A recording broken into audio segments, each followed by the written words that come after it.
Hello students, तो आपका एक बार फिर से स्वागत है एम्पलीट्यूड क्लासेज के ऑफिशियल यूट्यूब चैनल पर।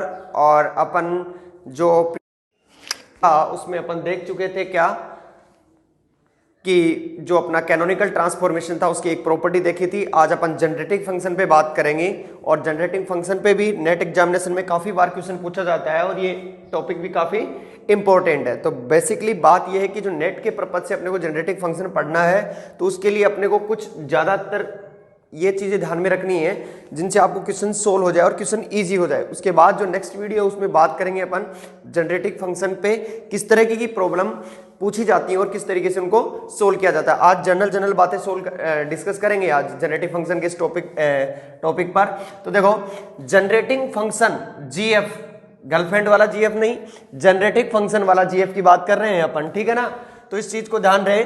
For a canonical transformation generating function is defined in such way that it is a function one old variable and one is new variable, different types of generating function। दो चीजों पे गौर करना है कि जो आपका generating function होगा वो एक तो मेनली किसका होगा, न्यू वेरिएबल का, और एक किसका होगा, ओल्ड वेरिएबल। आप न्यू वेरिएबल और ओल्ड वेरिएबल के बारे में अभी तक तो जान चुके होंगे, प्रीवियस जो लेक्चर्स हैं उनमें देखा होगा आपने कि जो small Q I small P I है उससे अपन कहाँ जाते हैं, कैपिटल क्यू आई और कैपिटल पी आई में। तो स्मॉल क्यू आई और स्मॉल जो पी आई है उसको अपन ने किस में डिस्कस किया था, ओल्ड वेरिएबल में डिस्कस किया था। और जो कैपिटल पी आई और कैपिटल क्यू आई है उसको अपन ने किस में डिस्कस किया था, न्यू वेरिएबल में। दैट इज मीन्स ये तो क्या है, ये क्या है, ओल्ड वेरिएबल है, ओल्ड वेरिएबल है और ये क्या है, न्यू वेरिएबल है। क्या है, न्यू वेरिएबल है। तो देखो आपको पता चल गया होगा कि जो जनरेटिंग फंक्शन होगा वो एक तो ओल्ड वेरिएबल का होगा और एक न्यू वेरिएबल का फंक्शन होगा, ठीक है। और इनके कितने टाइप्स होते हैं, नीचे लाइन लिखा हुआ है देखो, different type of generating function. तो डिफरेंट कितने टाइप्स, आपको ये चार जो जनरेटिंग फंक्शन है, These are 4 type of generating function, इसी के ऊपर ध्यान रखना है। देखो ये चारों को आपको मेमोराइज रखना होगा इसके क्वेश्चंस करने के लिए।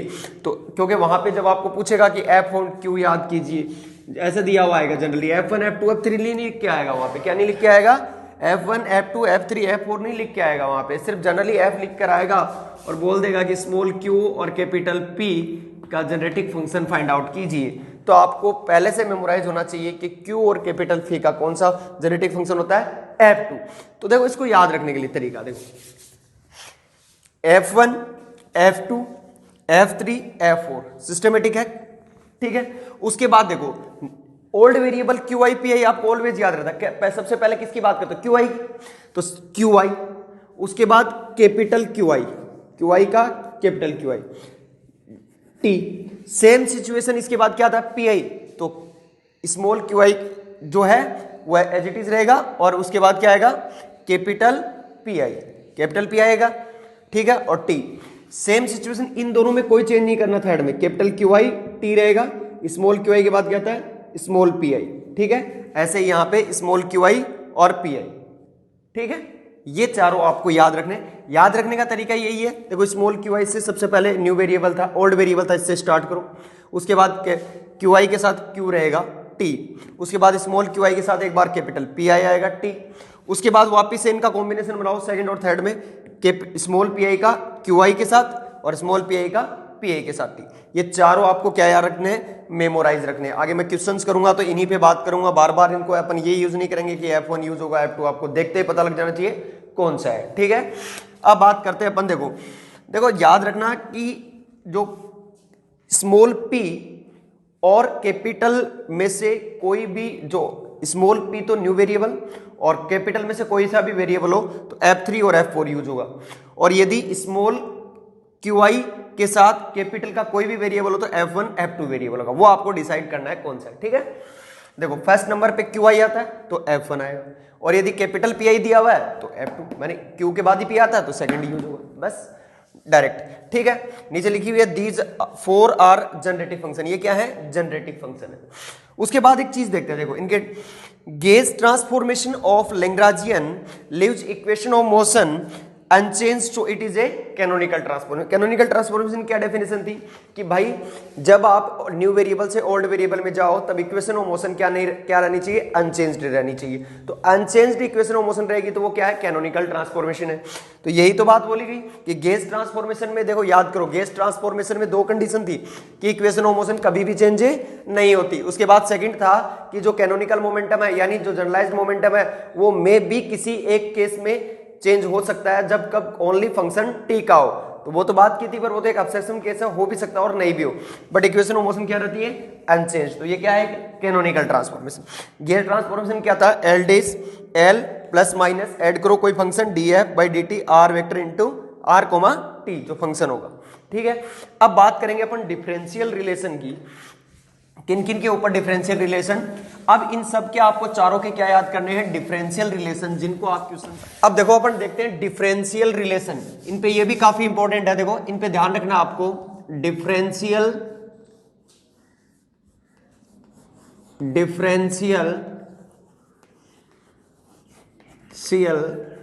रिलेशन,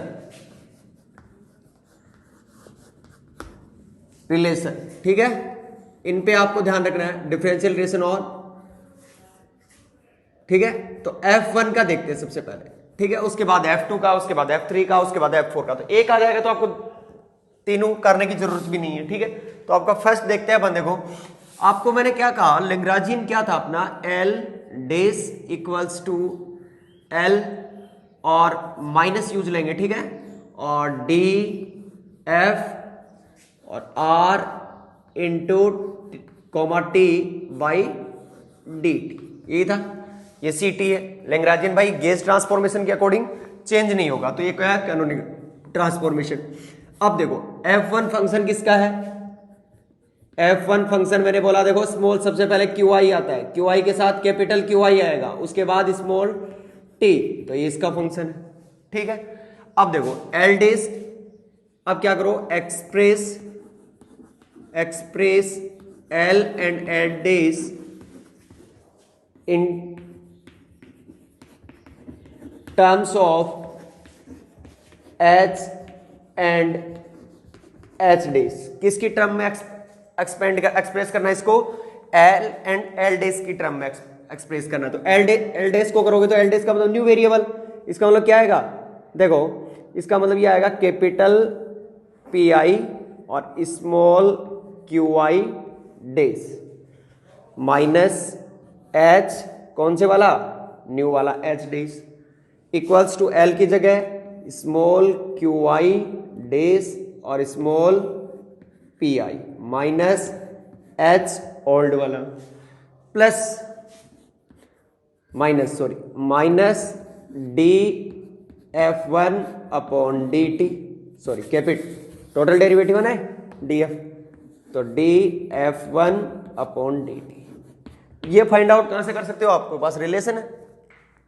तो देखो मैं डायरेक्ट इसी में फाइंड आउट कर रहा हूं। देखो इस capital PI small QI days को क्या लिख सकते हो आप, DQI अपॉन DT लिख सकते हो, minus H days equals to small PI और इसको क्या लिख सकते हो, DQI और DT लिख सकते हो ना भाई, एक बार डेरिवेटिव है माइनस H। अब ये फाइंड आउट करना है, तो माइनस H और माइनस, बट एक चीज का ध्यान रखना, इसको फाइंड आउट करने के लिए आपको क्या पता, देखो क्या आएगा, एक बार सबसे पहले del F1 upon delta QI और डेल्टा QI और DT फर्स्ट, फिर माइनस लगा हुआ है तो माइनस, बाहर माइनस था तो सारे माइनस आएंगे ना टर्म, तो del F1 upon delta QI और डेल DQI और DT माइनस डेल F1 और डेल्टा T, अब DT क्या हो जाएगा, 1 हो जाएगा। अब देखो इस पूरी टर्म को क्या कर रहा हूं, देखो मल्टीप्लाई करो, मल्टीप्लाई विथ DT, पूरी टर्म को आप DT से मल्टीप्लाई कर दो तो क्या आएगा, capital PI DT cancel, delta QI ठीक है, माइनस एच डेस डी टी, इसमें मल्टीप्लाई हुआ डी टी। यहां क्या आएगा, स्मॉल पी आई और D Q I, small P I D Q I, D T से cancel, minus H D T. उसके बाद क्या आएगा, माइनस डेल एफ वन और delta T, sorry D Q I, D Q I, ठीक है। और साथ में डी टी तो कैंसिल हो जाएगा, क्या रहेगा, डी क्यू आई। यहां से डी टी कैंसिल, तो माइनस डेल एफ वन और del capital Q I into capital D Q I. और यहां से टी है नहीं तो साथ में क्या आ जाएगा, डेल एफ वन और delta T into D T. यहां तक कोई दिक्कत नहीं होनी चाहिए। अब आगे देखो, first differential relation as it is जैसे कौन से होंगे, सेकंड, थर्ड, फोर्थ, सारों के डिफरेंशियल रिलेशन निकालने हैं आपको, ठीक है। सेकंड देखो, देखो इक्वेट द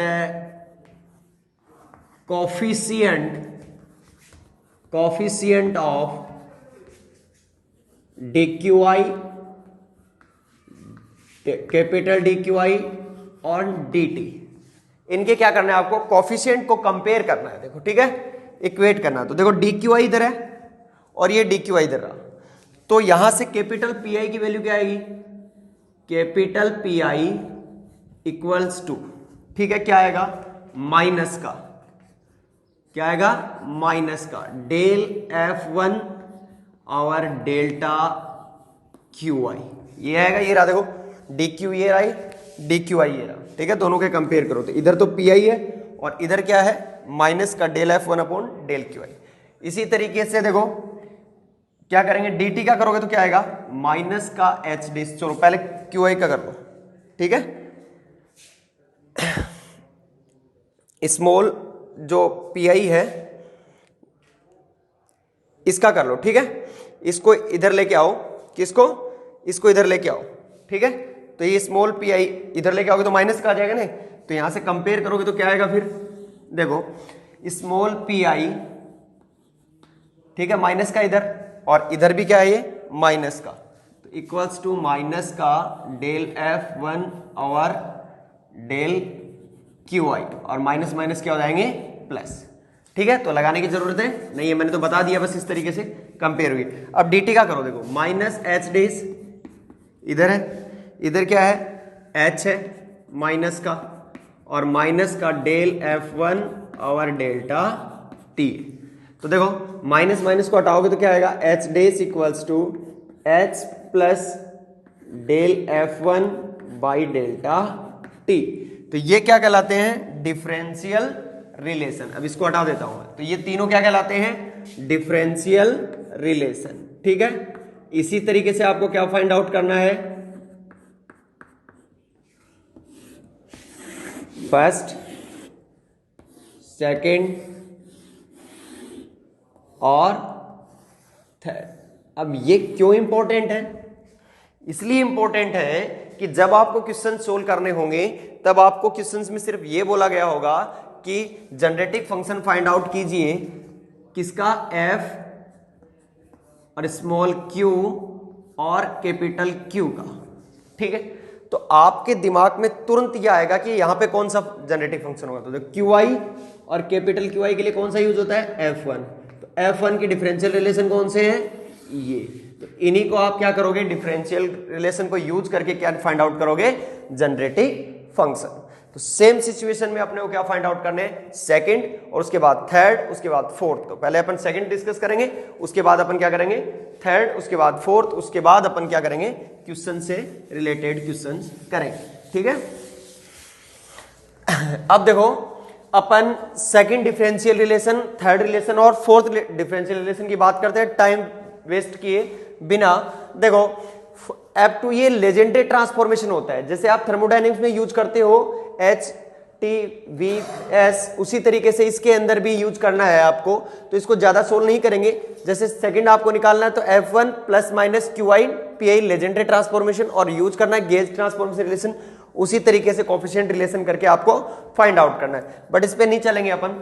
अब देखो इसका डायरेक्ट याद रखना, इतना तो आप करोगे नहीं, तो वहां पे आपको याद रखने का तरीका देखो। जैसे मेरे को सबसे पहले F2 फाइंड आउट करना है ना, तो F2 फंक्शन किसका है, QI और PI का है। तो याद रखना जो डिफरेंशियल रिलेशन आएंगी ना वो कौन कौन सी आएंगी, जस्ट देखो स्मॉल QI है ना तो capital QI, sorry small QI है ना तो स्मॉल PI, जस्ट इसका उल्टा। कैपिटल PI है ना तो इसका स्मॉल PI। इसका मतलब जो सेकंड वाले में डिफरेंशियल रिलेशन आएंगी वो कौन कौन सी आएंगी, स्मॉल PI और कैपिटल QI, ठीक है ना, जस्ट इसका उल्टा।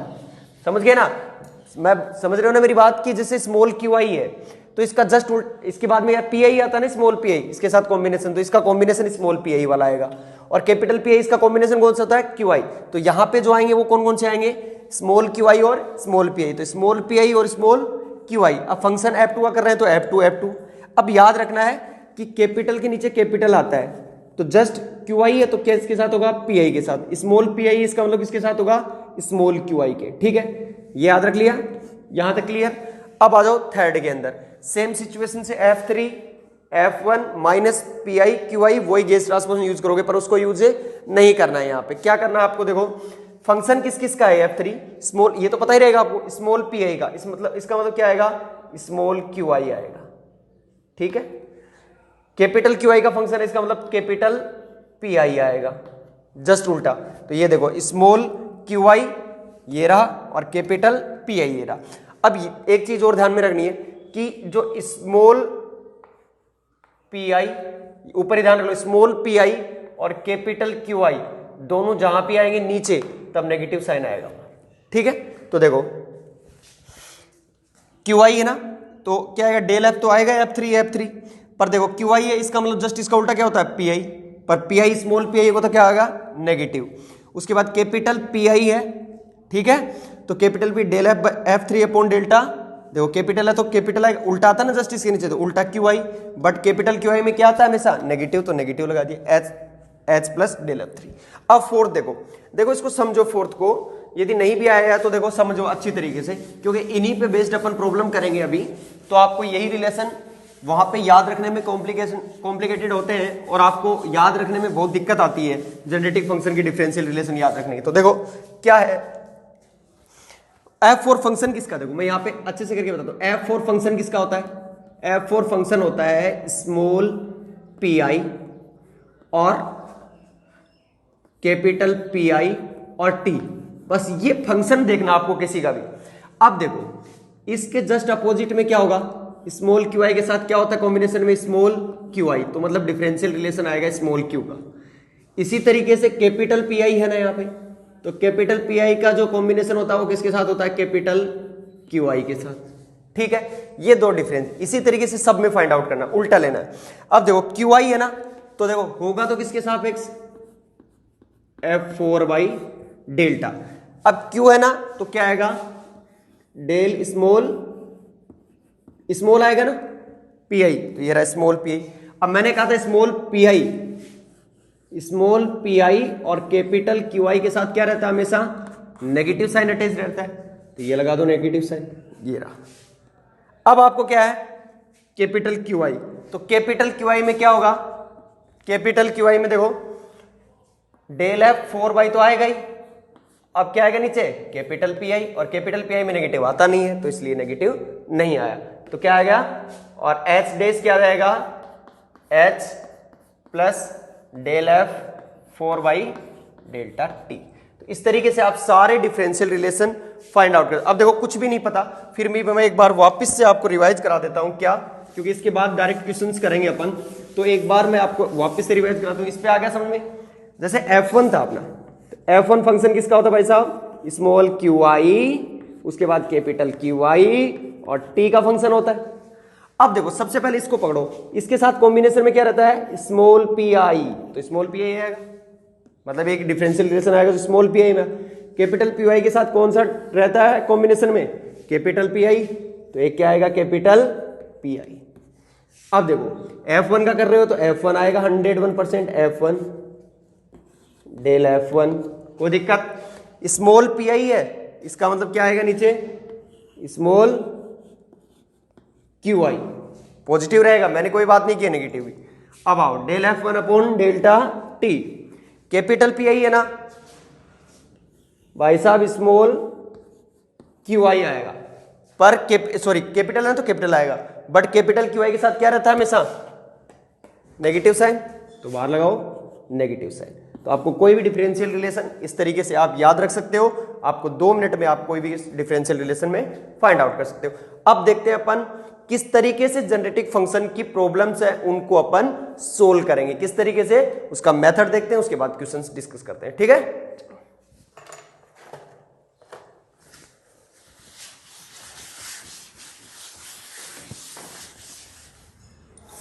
देखो अब अपन देखते हैं कि किस तरीके से जेनेरेटिक फंक्शन की जो प्रॉब्लम्स है उनको सोल्व करते हैं अपन, ठीक है।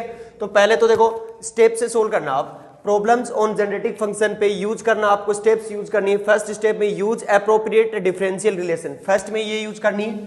फिर आपको सेकंड ये देखना, देखो express LHS of differential relation in term of variables used in generating function for this given सीटी।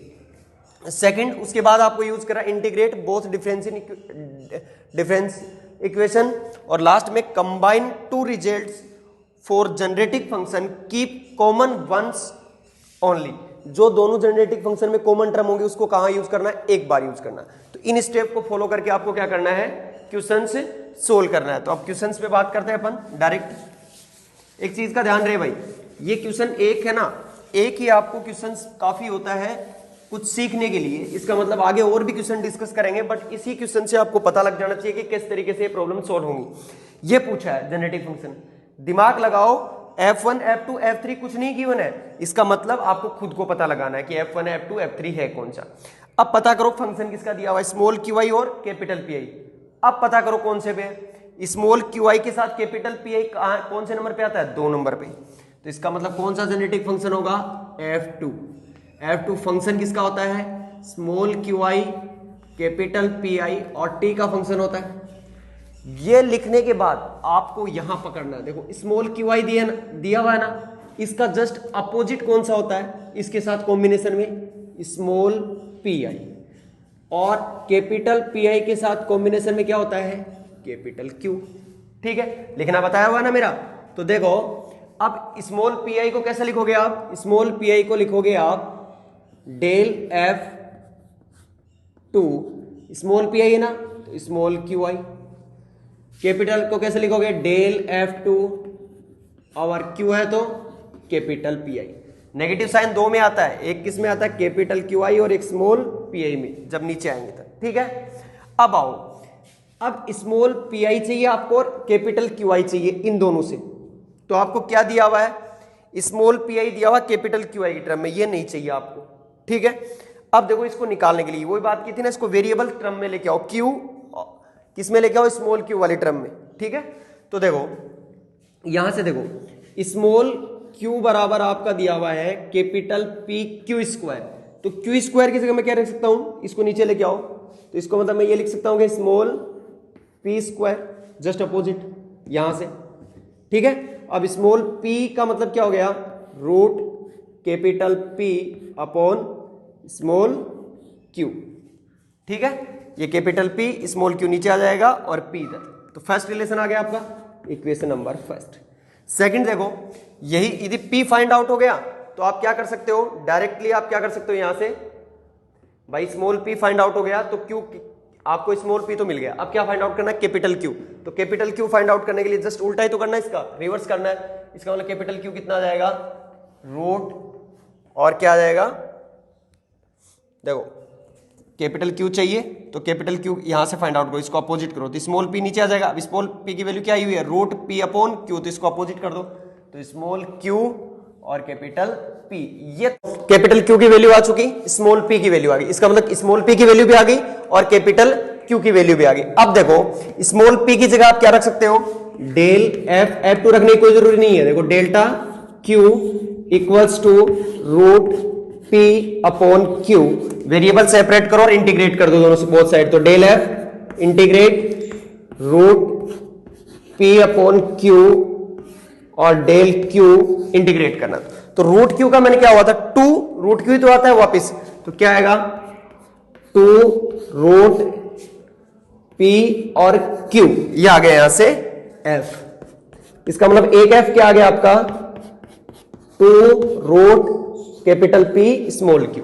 इसी तरीके से कैपिटल क्यू की जगह क्या रखना आपको, del F upon delta capital P, del F upon delta capital P root Q upon P. वही वेरिएबल सेपरेट और इंटीग्रेट बोथ साइड, तो del F integrate root small Q upon P और DP. ठीक है, ये एफ, ये तो वही बात होगी ना पी डीपी और क्यू डी क्यू, तो क्या जाएगा वापस से 2 रूट क्यू ऑलरेडी था और पी। अब आपको जनरेटिव फंक्शन लिखना है इनको कंबाइंड फॉर्म में। मान लो कुछ अलग होता है, वो आगे डिस्कस करेंगे। अभी दोनों क्या है, कॉमन है। कॉमन को कितनी बार लिखना है, एक बार। इसका मतलब जनरेटिव फंक्शन कितना आ गया 2 रूट क्यू पी, तो ये आपका आंसर हो। नेक्स्ट जो वीडियो होगा उसमें इसकी प्रॉब्लम डिस्कस करेंगे। अभी आप इसको मेमोराइज किए, और मेमोराइज करने का तरीका भी मैंने ऑलरेडी बता दिया। आपको कुछ याद रखने की जरूरत ही नहीं है, बस आपको बस थोड़ा सा सिस्टम जो बनाया गया है उसी के अकॉर्डिंग आपको थोड़ी चीजें याद रखनी है कि किस किस का फंक्शन होता है, किस तरीके से। फंक्शन भी इजीली याद रख सकते हैं, मैंने बताया वो तरीका। ठीक है तो वीडियो को लाइक करें, सब्सक्राइब करें और कमेंट करके जरूर बताएं जैसा भी आपको लगा हो। अच्छा लगे तो शेयर कीजिए। और 20 तारीख यानी 20 मई से अपन रेगुलर वीडियो अपलोड करेंगे CSIR नेट के लिए। ठीक है, 20 मई से। उसके अलावा अपन 17 मई से यानी 17 मई से एक प्लेलिस्ट क्रिएट कर रहे हैं इस YouTube चैनल पे, जो कि उनका जो पर्पज होगा वो completely JNU, DU, BHU, CU की जो एग्जाम्स कंडक्ट होने वाली हैं, उनके जो प्रीवियस ईयर के जो एग्जाम के जो पेपर्स हैं या उनके इंपॉर्टेंट जो टॉपिक है जहां से बार बार क्वेश्चंस पूछे जाते हैं, उन पे उनकी थ्योरी प्लस उनको क्वेश्चंस को अपन डिस्कस करेंगे। ठीक है, तो आपका कोई भी छोटा भाई हो या कुछ हो जो आपसे जुड़े हुए हैं इस तरीके की जो एग्जामिनेशन की तैयारी कर रहे हैं, उनको जरूर बताएं। ठीक है, तो लाइक करें, कमेंट करें और सब्सक्राइब करें। मिलते हैं नेक्स्ट वीडियो में। जय हिंद।